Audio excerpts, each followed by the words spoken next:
Bismillahirrahmanirrahim. Assalamualaikum warahmatullahi wabarakatuh.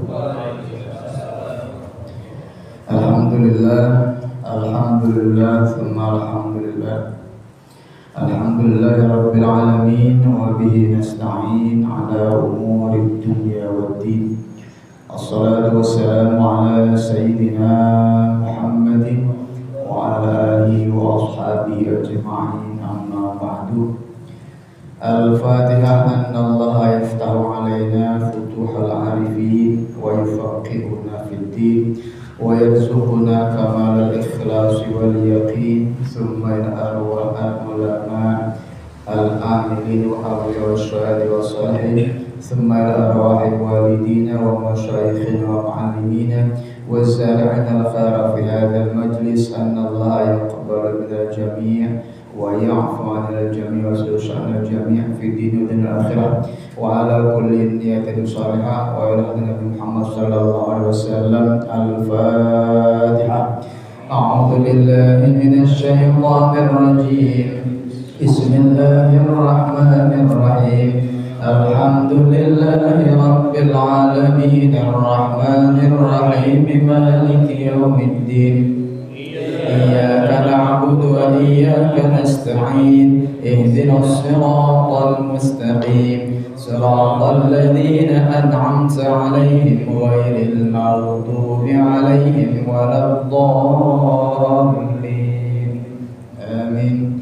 Thumma al-Fatihah ila muallif al-kitab alladhi 'allamnahu wa ta'allamnahu ila al-Imam Al-Ghazali Hujjatul Islam wa ila Imam Az-Zarnuji sahibu kitab Ta'lim wa Ta'lim wa muallimihi wa muallimihi wa mudarrisihi. Anna Allah yanfa'una bi barakatihi wa yaqdiruhum fid darain lana wa lahumul Fatihah. A'udzu billahi minasy syaithanir rajim. Bismillahirrahmanirrahim. Alhamdulillahi rabbil alamin arrahmanir rahim maliki yaumiddin.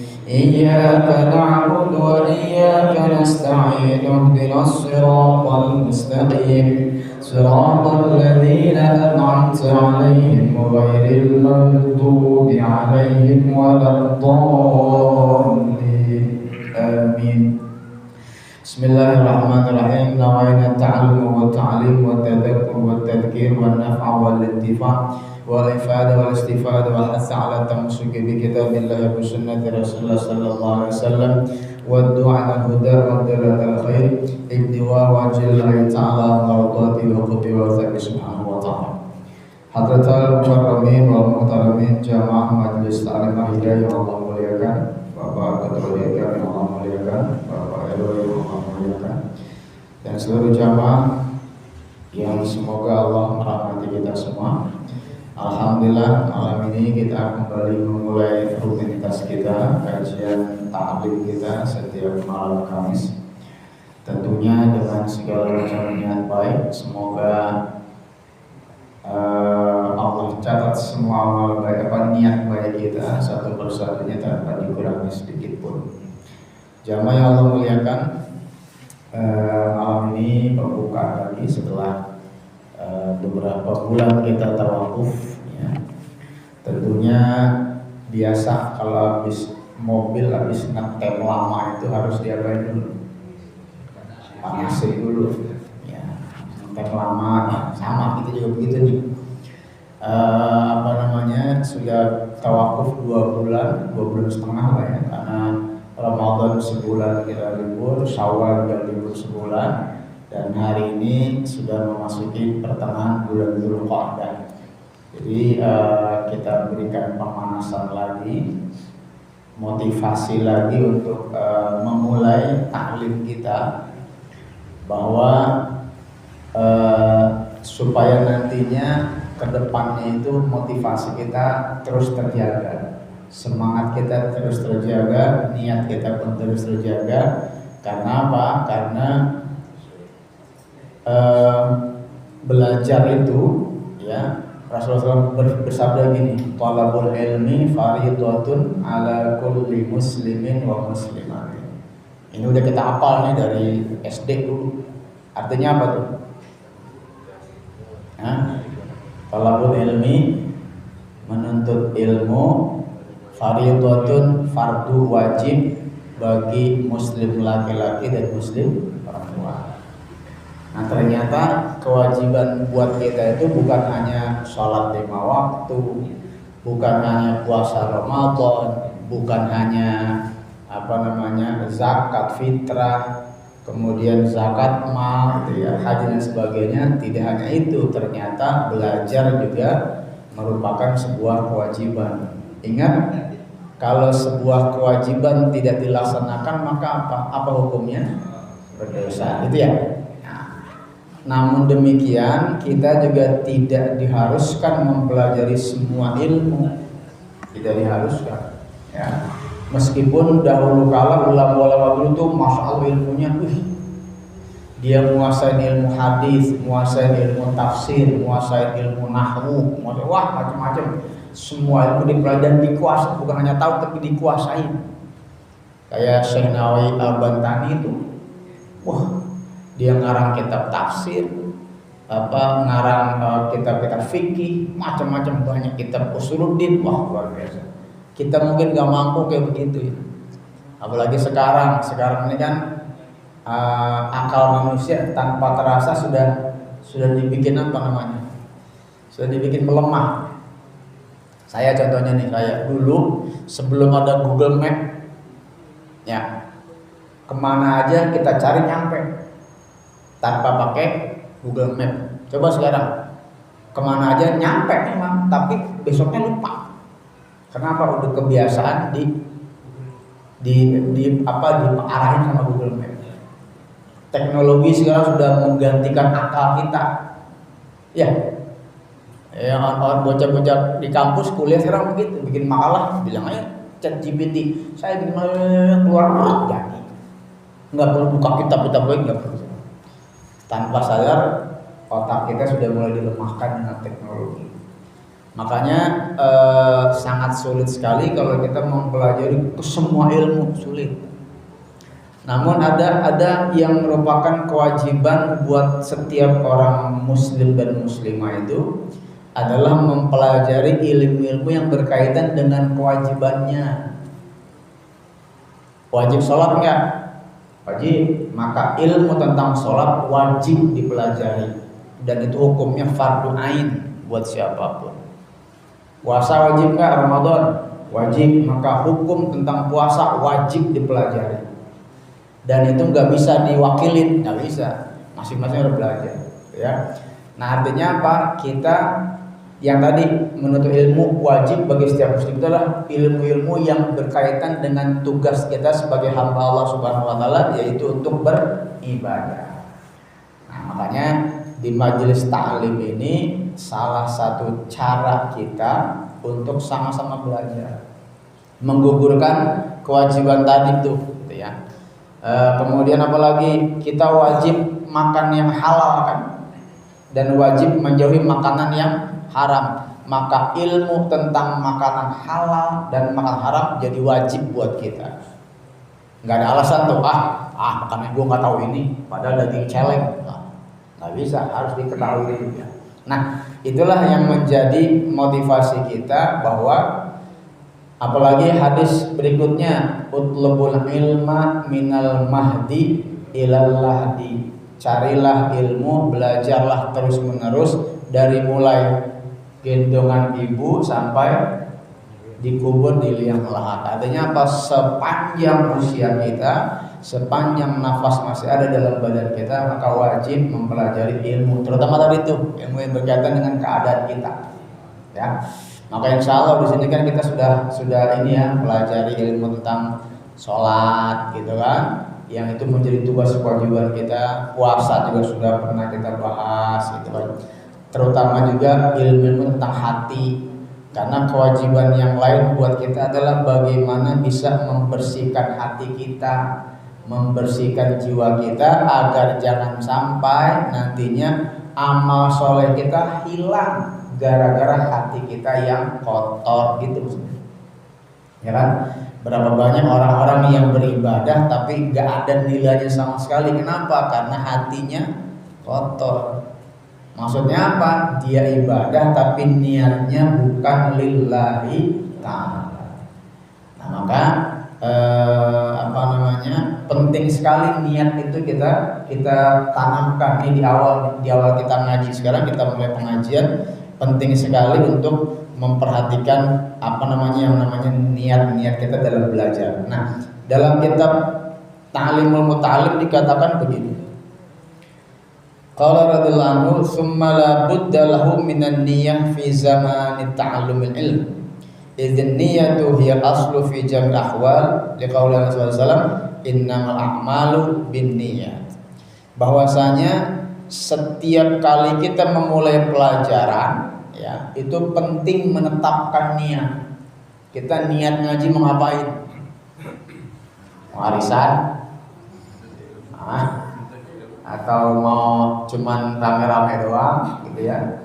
Atau cuman ngopi, atau memang benar-benar suka, cinta gitu loh. Karena boleh jadi kita ini niatnya beda-beda nih. Enggak satu niatnya, enggak sama, enggak beda-beda, tapi insya Allah dengan niat yang beda nanti tujuannya sama. Mungkin awalnya enggak, gue pengen gabung aja, pengen rame-ramean gitu awalnya tuh, apa-apa. Nanti lama-lama terasa, iya ya ternyata enak juga nih. Besoknya lagi ya, daripada di rumah sepi kan, nggak apa-apa deh. Tapi lama-lama ujungnya ketika dia mulai menikmati, lama-lama insya Allah keterbentuk niatnya lillahi ta'ala. Artinya apa? Jangan disalahin ketika ada orang datang baru mulai ngaji. Lah, tumben lu kena setan apa ngaji? Jangan begitu, orang ngaji sudah setan. Nah, jadi artinya apa? Niat kita boleh jadi berbeda, nggak apa-apa di awal. Yang penting dia bisa hadir di sini. Ingat, ketika kita udah hadir di majelis ilmu, maka insya Allah kita kebagian doanya para malaikat. Meskipun di ujung kita nyender, kita tidur, meskipun merokok gitu ya, nggak masalah, ke bawah tuh semuanya. Ini selalu saya sampaikan nih dari mulai awal pengajian yang kita mulai ini, bahwasanya Kiai Hari pernah bilang di sini dulu. Jadi satu saat ketika kata Rasulullah SAW, ada malaikat-malaikat yang berkeliaran di setiap majelis halaqah ilmu. Mereka mendoakan, mintakan ampun buat yang hadir di sini pada Subhanahu wa taala. Kemudian mereka lapor, ya Allah, kami sudah laporkan nih mereka semua yang hadir di majelis takmir ini orangnya segini. Lalu bagaimana ya Allah? Apa kata Allah? Saksikan para malaikat, aku ampuni mereka, aku rahmati mereka. Malaikat bilang, ya Allah, kan gagah semuanya tuh yang ngaji tuh niat belajar. Yang di pojokan merem, yang belah sono ngobrol, yang belah sini, apa diampunin semuanya? Apa kata Allah? Gak peduli, angkut semuanya, udah bebasin, ampunin semuanya. Berarti ketika kita masuk ke majelis ilmu, itu sudah jaminan sebenarnya akan mendapatkan ampunan dan rahmat Allah Subhanahu wa taala. Enggak peduli kita dengar atau enggak, masuk atau enggak, pokoknya duduk itu udah dapat pahala. Apalagi kalau yang ngaji ya benar-benar kita dengerin gitu yang kita gitu. Jadi malaikat aja pernah nanya, ya Allah, apa semua jadi masukin nih? Diampunin, udah masukin semuanya. Analogi Kenarawi dulu, kayak kita beli rambutan satu ikat, berapa nih? Jigo. Atau tuh dipilihin, yang busuk jangan, enggak kan? Satu ikat, akut semuanya udah jigo. Yang busuk ke bawah, yang bagus ke bawah. Kira-kira seperti itu. Maka bersyukur kita bisa hadir di sini. Kan berat Pak hadir di ilmu tuh, melanggar itu. Tapi kalau udah mencintai enak, udah. Apa kata Rasulullah? Kun aliman, jadilah orang yang berilmu. Kalau nggak bisa, au muta'alliman, jadi orang yang gemar belajar ilmu. Ya, kalau nggak bisa juga au mustami'an, pendengar aja, mungkin nggak sempat hadir di luar dengerin. Ya, nggak sempat juga karena sibuk banget. Au muhibban, yang keempat, jadilah orang yang mencintai ilmu dan majlis ta'lim. Pak Majuki, saya nggak bisa ngaji nih, tapi saya nyumbang nih air buat dus.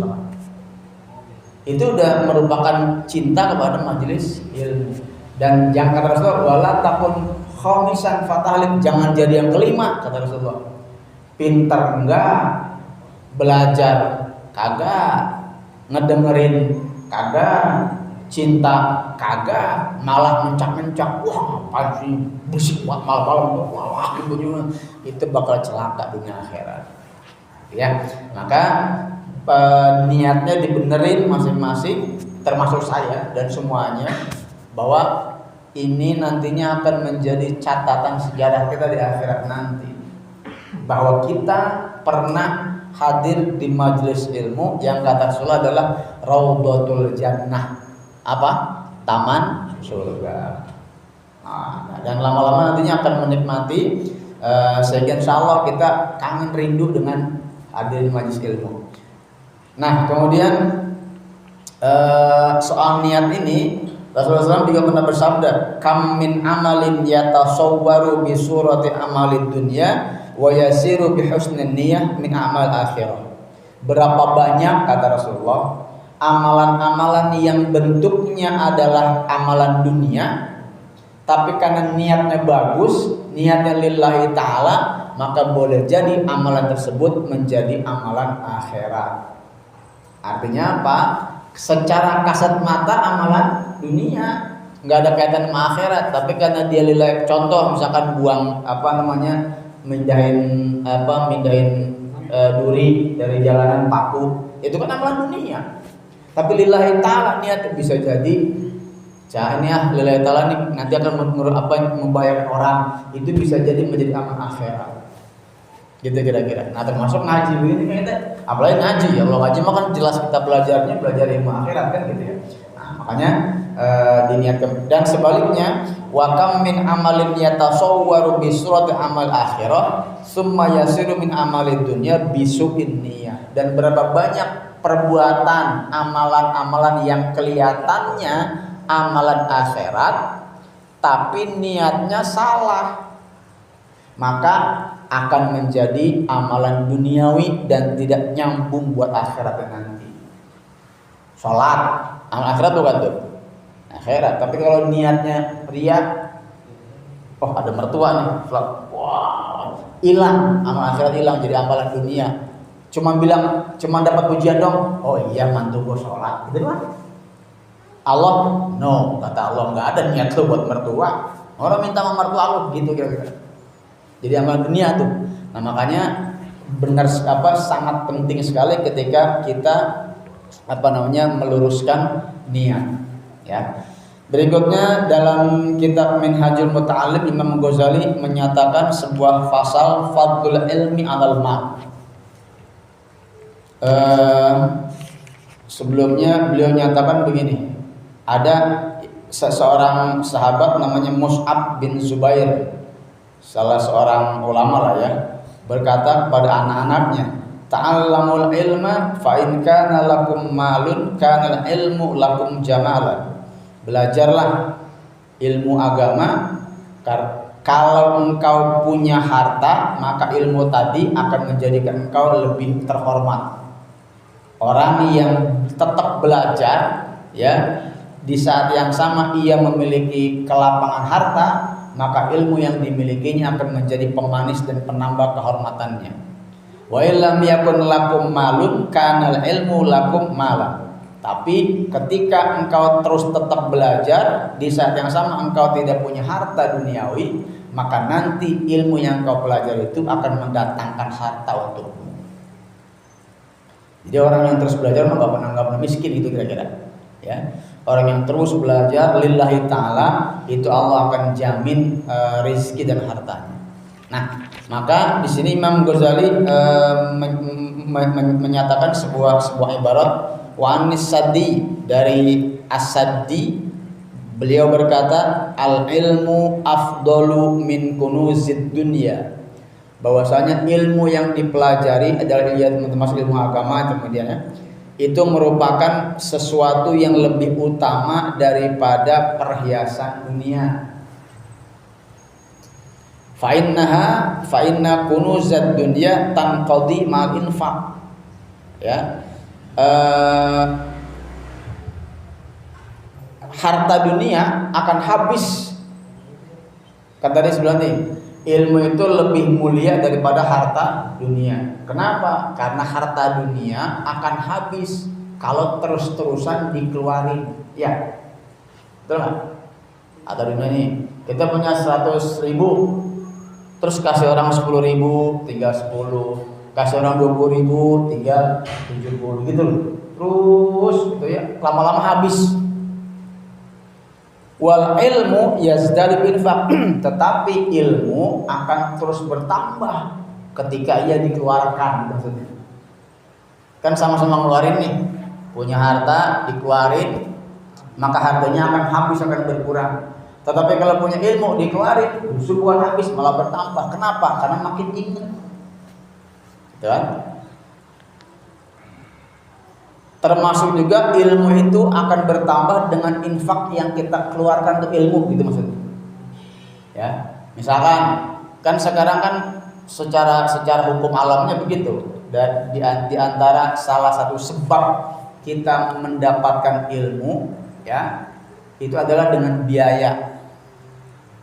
Ya, sekolah ada biayanya, kan gitu ya.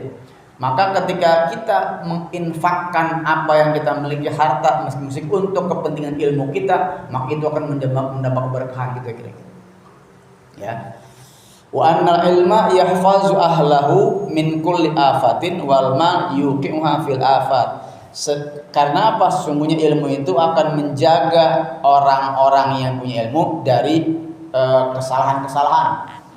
Sementara harta kadang-kadang justru mengantarkan kita kepada kesalahan, kepada dosa, gitu kira-kira. Ya kan, orang kalau punya duit, kalau kaya, yang tadinya nggak kepikiran, ya nggak? Duit banyak nih, yang tadinya nggak kepikiran beli itu dibeli, yang tadinya nggak kepikiran main cewek dia main cewek. Akhirnya apa? Jeblos ke dalam dosa. Jadi mendingan mana Pak? Mendingan punya harta banyak atau enggak? Bingung juga. Tapi yang penting Allah Maha tahu tentang keadaan kita. Ketika kita dikasih harta banyak dan kita beriman, berarti Allah percaya sama kita bahwa engkau lebih baik kaya. Karena kalau engkau miskin nanti akan jadi kafir. Sebaliknya ketika kita dibatasi rezekinya, kata Allah, udah engkau begini aja. Karena kalau engkau kaya lu bisa kafir entar. Gitu kira-kira. Maka setelah yang saya sampaikan, apapun yang kita terima saat itu itulah terima Allah Subhanahu wa taala. Nah, kemudian berikutnya, satu saat di zaman Ibn Abbas, ya, orang-orang berselisih paham nih. Waqtalafu fil ilmi wal mal, annan nasa ikhtalafu fil ilmi wal mal. Manusia berselisih pendapat, mana sih yang lebih utama, mana yang lebih mulia, antara harta ataupun ilmu. Karena keduanya penting kan, gitu. Ya kan, kalau tidak punya harta bagaimana belajar, gitu kira-kira. Kalau tidak punya ilmu gimana dapetin harta, gitu kira-kira. Ya kan? Ini dua sisi mata uang nih. Kita tidak akan mendapatkan ilmu yang baik kalau kita nggak mau keluarin modal, gitu kira-kira. Sementara kalau kita mau dapat, bagaimana kita dapat duit kalau kita nggak punya ilmunya, gitu kira-kira. Maka berselisih pendapat nih. Yang satu bilang ilmu lebih afdol, yang satu lagi bilang harta lebih afdol. Lalu mereka datang, fatanazu hatta ba'atsu, datang kepada Ibn Abbas, bertanya kepada beliau tentang hal tersebut. Maka apa kata Ibn Abbas?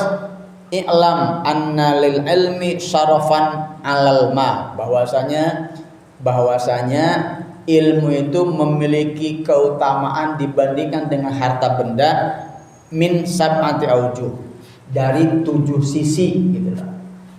Nah, ini ilmu bagi kita nih ya. Supaya apa namanya? Supaya kita ada motivasi untuk terus belajar semampu kita. Jadi kata Ibn Abbas, ilmu itu memiliki 7 kemuliaan lebih tinggi dibandingkan harta. Pertama, annal ilma mirasul anbiya, bahwasanya ilmu itu adalah warisannya para nabi. Para nabi nggak meninggalkan harta benda. Para nabi tidak meninggalkan kekayaan dunia, tapi yang ditinggalkan apa? Ilmu. Apa kata Rasulullah? Taraktu fikum amroini. Aku tinggalkan kepada engkau sepeninggalku nanti dua perkara. Apa itu? Al-Quran dan As-Sunnah. Itu semuanya penuh dengan ilmu.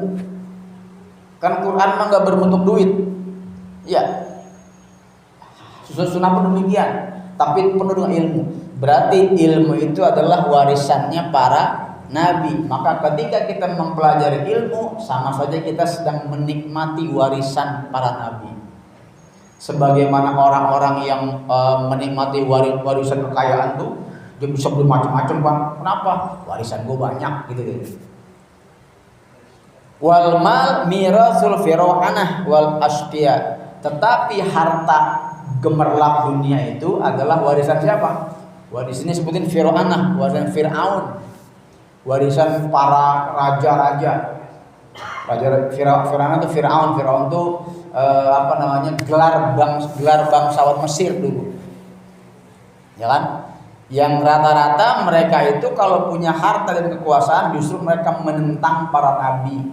Maka ketika kita mati-matian mencari harta benda, sama saja kita sedang mati-matian mencari harta warisannya para Fir'aun.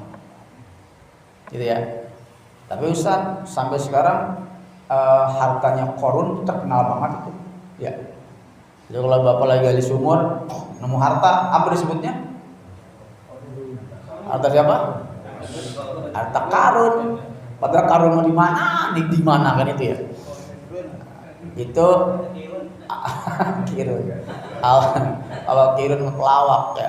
Jadi Allah memberikan pelajaran yang berharga bahwa dalam Quran disebutkan hartanya Qarun dan kita sebutkan Qarun gitu ya. Betapa sangat banyak sekali harta bendanya, tapi dia nggak mau bersyukur dan tidak mau berzakat, maka Allah tenggelamkan harta itu dan sampai sekarang seolah-olah dikenal dengan harta Qarun.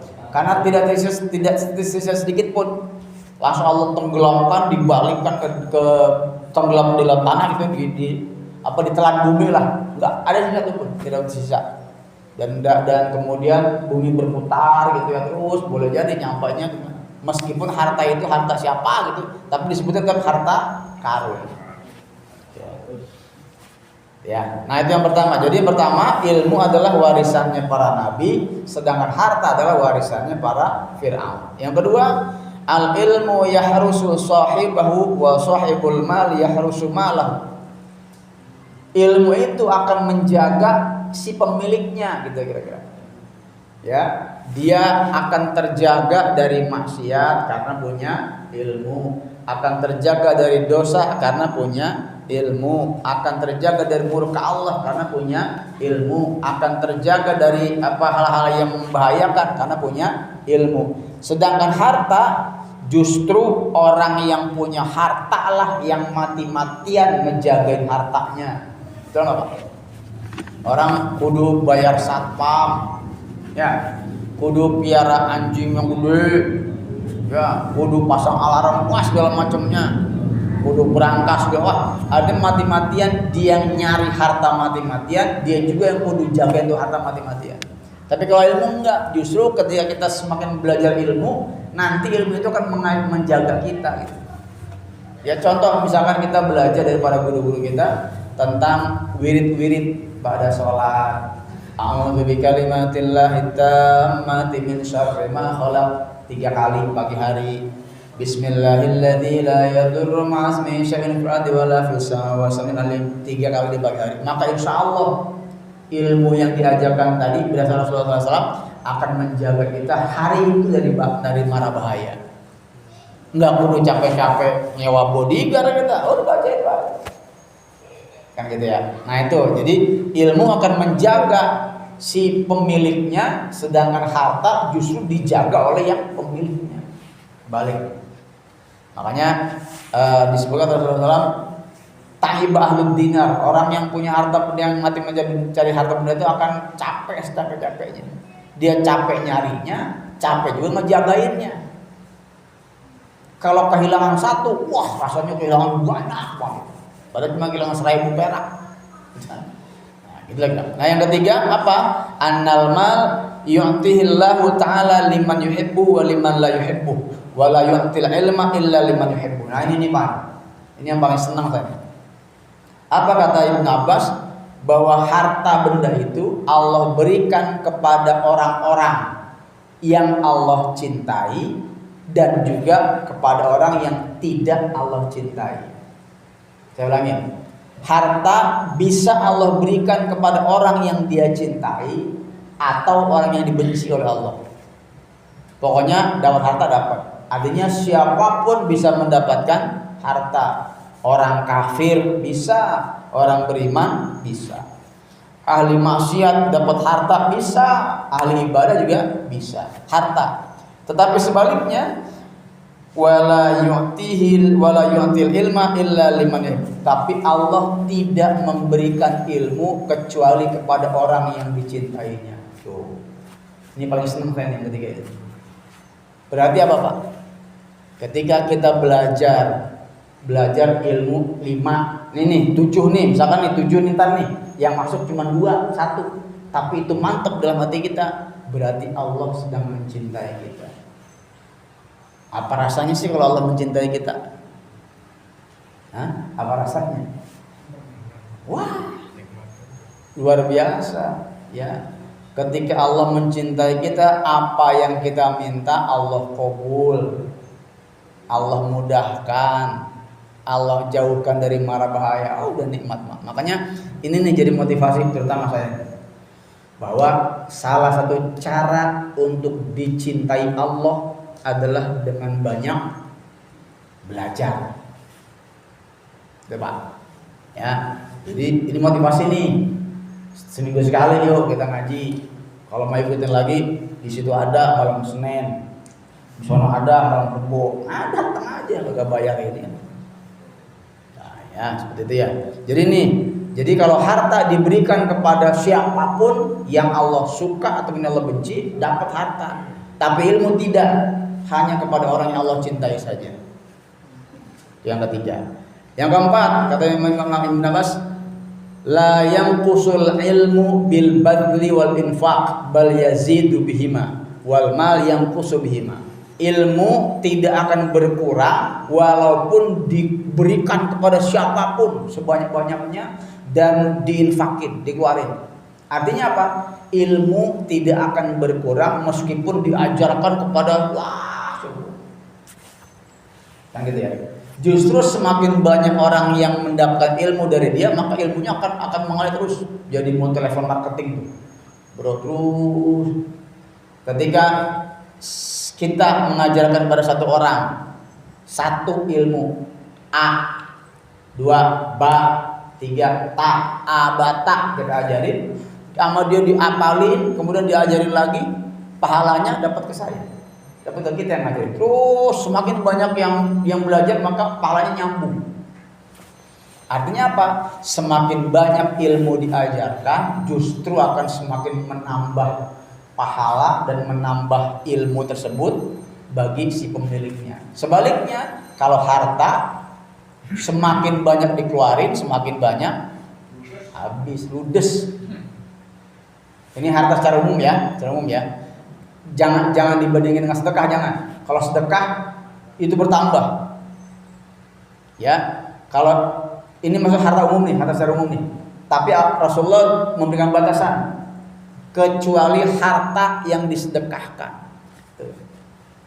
Apa kata beliau? Kata Rasulullah SAW, mana kusomalun min sodaqatin.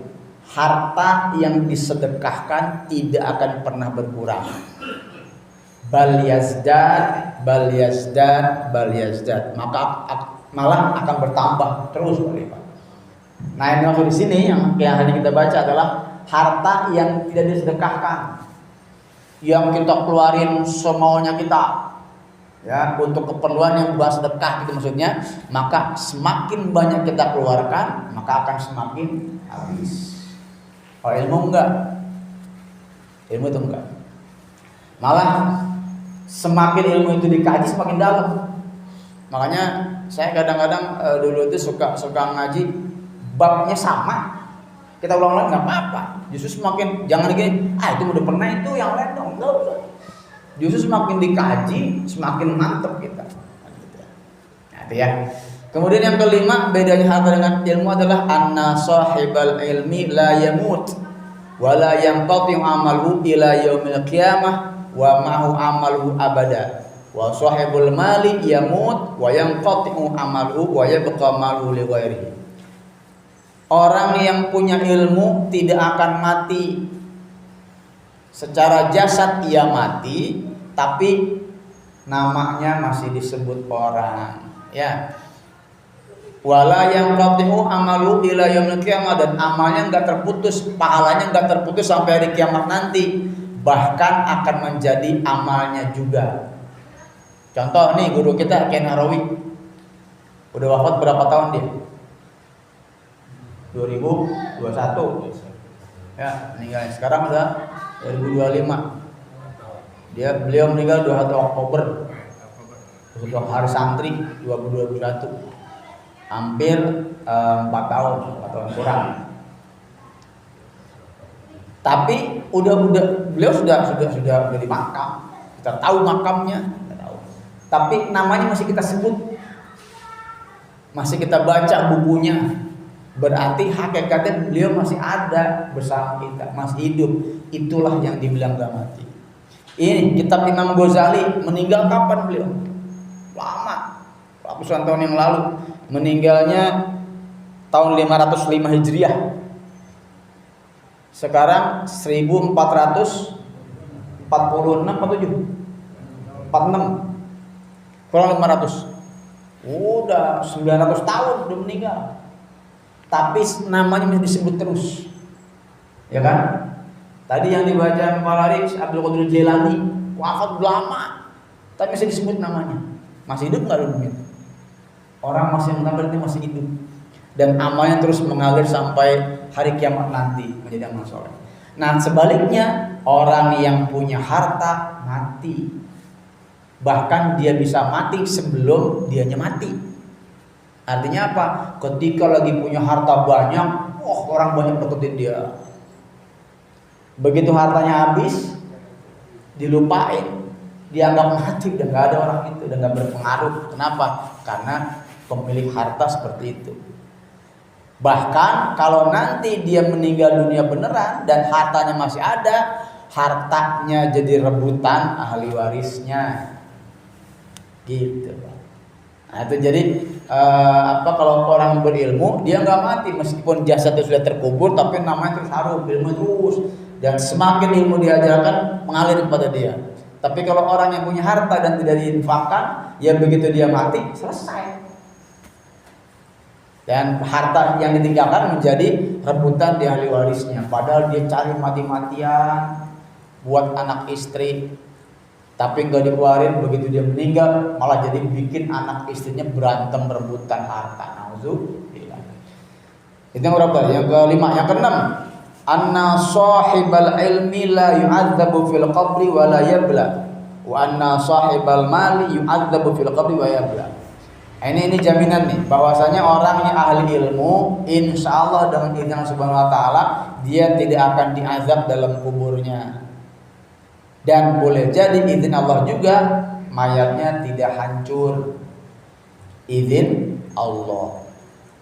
Sebaliknya kalau orang yang pemilik harta, ya, yang rakus kepada harta itu kira, maka dalam kuburnya akan diazab dan akan hancur. Kenapa? Karena kata Rasulullah SAW, bahwasanya harta itu, ya, kalau sedikitnya dihisab, halalnya dihisab, haramnya diazab, gitu. Harta, kita punya harta sedikit nih, tapi ketika punya harta maka akan dihisab. Dari mana engkau dapat, gitu kan? Tapi kalau dia punya harta banyak dan dapat dari haram segala macamnya, maka akan diazab. Tapi kalau ilmu enggak. Paling nanti ditanya juga, dari mana engkau dapatin ilmu? Kemudian engkau apain itu ilmu itu? Kan gitu. Bisa ditanya juga, ya. Nah, tapi di sini disebutkan bahwasanya orang ahli ilmu insya Allah subhanahu wa ta'ala dia tidak diazab dalam kuburnya. Kenapa? Karena ilmunya tadi terus memberikan manfaat buat dia.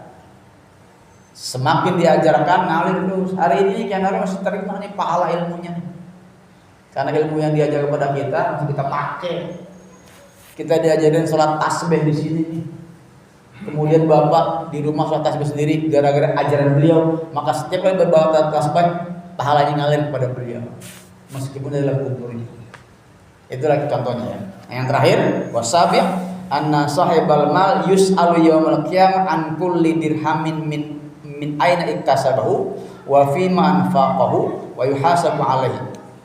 Yang tadi ini, orang yang pemilik harta yang rakus kepada harta nanti di hari kiamat akan ditanya lebih detail dari mana ia peroleh hartanya, dari jalan yang halal atau yang haram.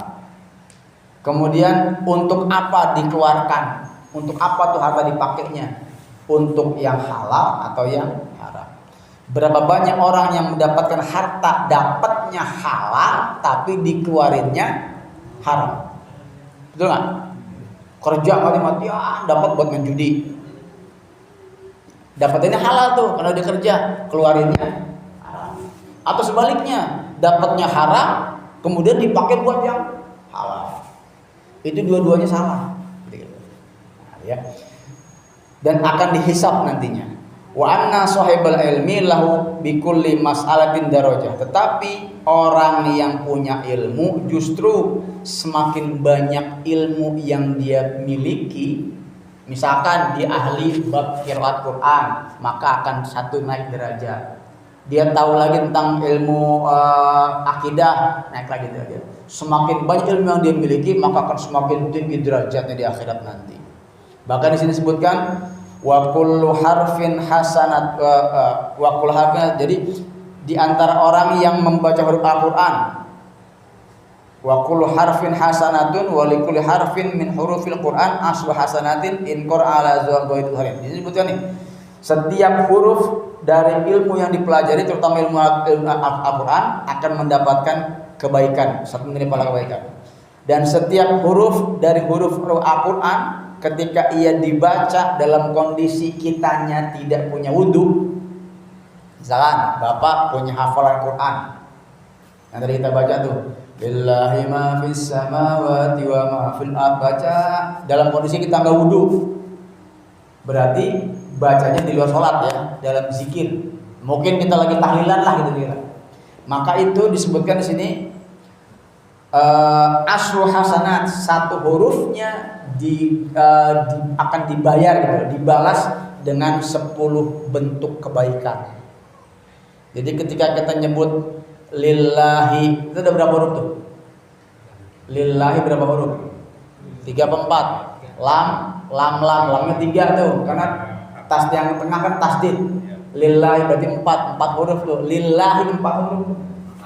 Maka itu akan digantikan 1 huruf dapat 10 kebaikan, maka 4 huruf dapat 40 kebaikan. Tiba ngomong lillahi, bapak sudah dapat pahala seolah-olah telah melakukan 40 kebaikan. Coba kira-kira sekarang udah ngelakuin 40 kebaikan? Apa contohnya? Misalkan 40 kebaikan itu menyantuni anak yatim, sedekah, berpuasa, sholat malam, 40. Timbang baca lillahi dalam kondisi kita nggak punya wudu, lagi tahlilan kan? Kayak tadi di sini nih. Kemudian wa in qara'a ala tahrin, kalau dia membacanya dalam kondisi berwudu, punya wudu nih, ya. In kana fi ghairi shalah falikulli harfin mi'atu hasanatin. Masyaallah. Kalau dia punya wudu, kemudian dia baca Quran tapi di luar sholat, duduk lagi tadarus nih, ya. Maka setiap hurufnya mi'atu hasanah. Akan diganjar, diberikan balasan seolah-olah bernilai 100 kebaikan. Wa in qara'a fi shalah falikulli harfin alfu hasanah. Dan kalau dia membaca dalam keadaan sholat, maka satu huruf lah. Satu hurufnya bernilai 1000 kebaikan. Wah, berarti boleh jadi nih jadi imam panjang-panjang aja tuh. Panjangnya dia. Tapi bukan jadi imam ini maksudnya. Sholat sendiri. Kalau jadi imam mau ditinggalin orang. 1000 saya udah buat dia kelamaan gitu. Tapi kalau lagi sholat sendiri, dalam sholat pokoknya fardu ataupun sunnah, dibaca Quran, satu hurufnya akan bernilai 1000 kebaikan. Itulah yang disebutkan dalam kitab Al-Minhaj gitu lah. Nah, jadi itu yang menjadi pembeda 7 pembeda kemuliaan lebih mulia antara ilmu dan harta benda. Ya, jadi apa tadi pertama? Ilmu adalah warisannya para nabi, harta warisannya Fir'aun, ya, para pembesar yang durhaka. Yang kedua, ilmu akan menjaga orang yang memilikinya, sementara harta dijaga oleh yang memilikinya mati-matian. Yang ketiga, harta diberikan pada siapa aja. Tetapi kalau ilmu hanya diberikan kepada orang yang Allah cintai. Yang keempat, ilmu tidak akan berkurang meskipun dikeluarkan setiap hari. Kalau harta akan berkurang karena dikeluarkan setiap hari. Yang kelima, ahli ilmu tidak akan meninggal, tidak akan mati, bahkan akan hidup terus, pahalanya mengalir terus meskipun dia telah mati. Tapi kalau orang yang memiliki harta, yang merakus pada harta, akan mati dan dilupakan dengan segera. Keenam, orang yang punya ilmu, izin Allah tidak akan diazab dalam kuburnya, sementara ahli harta akan diazab. Yang ketujuh terakhir, pemilik harta akan ditanya dari mana dia peroleh, untuk apa dikeluarkannya, gitu ya, dan akan dihisab. Kalau ternyata banyak dosanya maka akan diazab. Itu yang pemilik harta. Tapi kalau pemilik ilmu justru semakin banyak yang dia ketahui, semakin terangkat derajatnya di yaumul akhirat. Ya, dan bahkan motivasi terakhirnya, siapa yang baca Quran dalam kondisi dia tidak berwudu alias dihafal, maka satu huruf mendapatkan 10 kebaikan. Kalau dia membaca Quran dalam kondisi berwudu tapi tidak dalam keadaan sholat, maka satu hurufnya bernilai 100 kebaikan. Kalau dia baca dalam keadaan sholat, maka satu huruf bernilai 1000 kebaikan. Nah, ini motivasi nih, ya, motivasi supaya di awal ini kita bisa memantapkan niat untuk terus menghadiri majelis ilmu, dan bahkan juga kalau bisa mengajak teman-temannya, saudara-saudaranya yang belum, yuk ngaji yuk. Tapi kalau udah kita ajakin enggak juga, ya sudah, jangan pakai diseret orang. Enggak usah.